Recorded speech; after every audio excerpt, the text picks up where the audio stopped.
I've got a big mouth. I've come out bluntly and honestly, and I've shared my anger. But I think, and I've said this publicly, after I began speaking all over the world and all over this country about subjects as sensitive as the ones we've just been talking about, I concluded that there was someone somewhere who wanted me to do this. Sure. Or I could not have gotten away with it. Absolutely. And I don't know who that someone is. I may have met him or her. They may have been among those who have come up to me at conferences and shook my hand and said, damn good job, keep it up, you know, something like that. Okay, so what Dan Burrish says is that part of Majestic wants disclosure and part of Majestic does not. 20 years ago, they were split down the middle. All right. We know this. Right. So what do you think it's at today? Do you think that... Robert Woods. You know who Bob Woods is? Absolutely. Yes. Okay, you know his son Ryan? Yes. All right, Bob Woods said this to me at a conference in Long Beach a long time ago. He said, I know two members of Majestic. He says they said they're split down the middle, and he says it's a ferocious damn fight. He says it's vicious. He says one half says yes, bring it out. The other half says not only no, but hell no, and not ever. And that group is still calling the shots. Okay. You see, we've got a shadow government there. This is a little bit of interest to me as an American. It should be interest to you. Absolutely. Do you know how much money $1 trillion is? No concept, but It's a lot. I hear you. Yeah. Okay.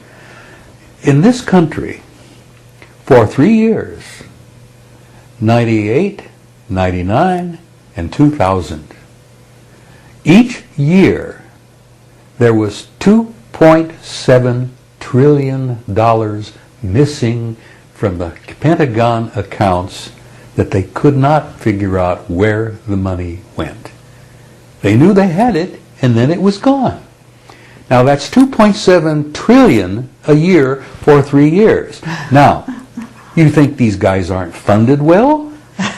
Oh hell, they're funded better than the United States Army, for Christ's sake. The United States Army doesn't get that kind of, we get money in the billions, but not in the trillions, and not 2.7 trillion a year for 3 years. I have a love-hate relationship with this species. And if I were to be able to grab this species by the collar and slap the living head out of them, I would do so. But what I'm doing here with you and your little camera is, to some degree, doing just that. If my words have any meaning or have any value to not only to you guys, but to anyone in the future who sees this, it is that I love this race.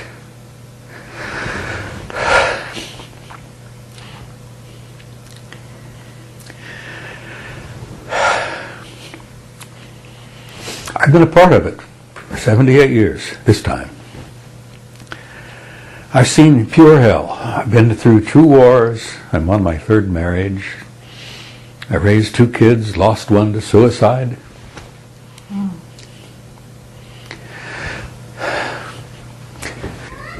I've seen things in this life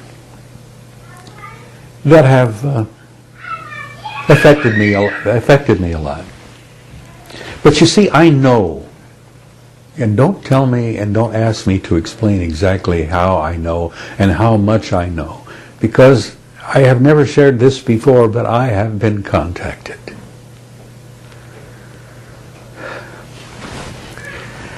That's very difficult to talk about.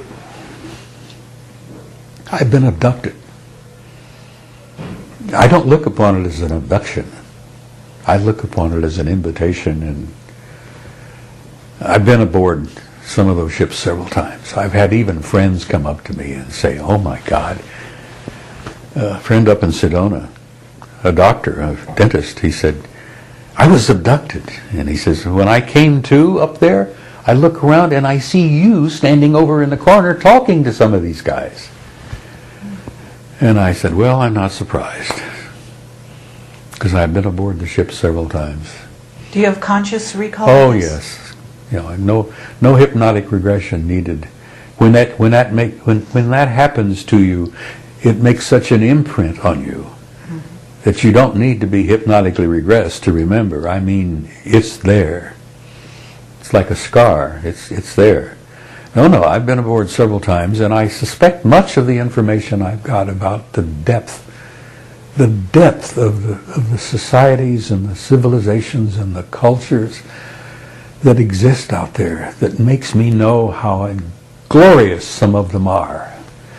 And then I look around this mud heap that we're living in here,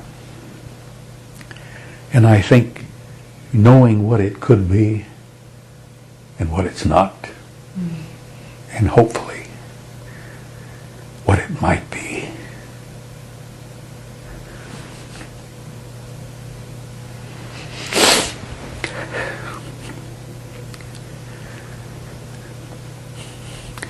I touched a nerve here. I've touched a nerve in that I have shared some things with you that I have seldom shared with anybody except the lovely lady I lived with.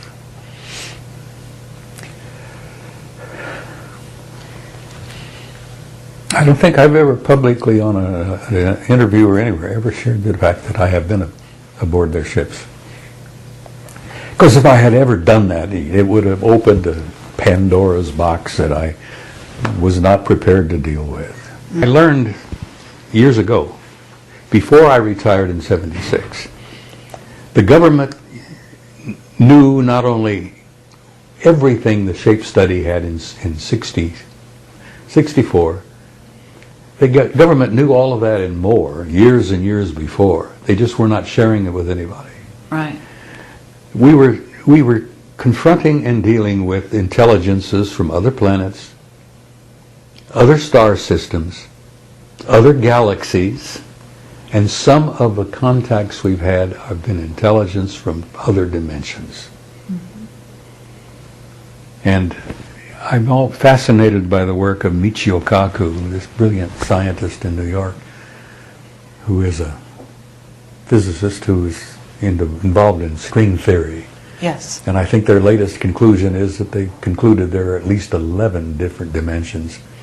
And I've always said that death, when we die, the soul, which I believe is an immortal living creature in itself, simply goes over to the next dimension, which we look upon as death. Well, it isn't death, it's just a higher form of life. I have one last question, and then I'll let, if Bill has a question, he can go ahead. 2012, have you been told, either by your military contacts, people in the deep black secret government, and or by your alien contacts, anything about that period of time? It isn't the end of anything. It's the beginning. My conclusion is, and I have not been given blah, blah, blah, this is what's going to happen. I've concluded that it involves probably major contact. I mean major. If you think the Phoenix Lights, which I'm sure you're familiar with, Sure. You're familiar with the Hudson Valley incident some years back, which makes the Phoenix Lights look like nothing, as I said, small potatoes. I think that these exposures, these flyovers, are going to probably gently continue to increase, and I think in 2012 somehow, I think it's major contact. I think we're going to have it whether we like it, whether we're ready for it or not. I think that by that time we will be so close to destroying ourselves with a thermonuclear exchange that they're going to step into the zoo and they're going to say, now look, these are some facts, guys. It's time to wake up, time to grow up,